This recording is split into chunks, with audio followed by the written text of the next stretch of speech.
This is a Triton that belongs to a customer. It's quite an unusual Triton in that it's got a 8-valve Rickman head on it, one of the very early ones.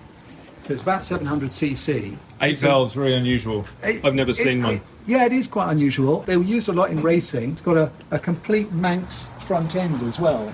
So the front brake is magnesium, and the forks and the yokes are all pucker Manx equipment.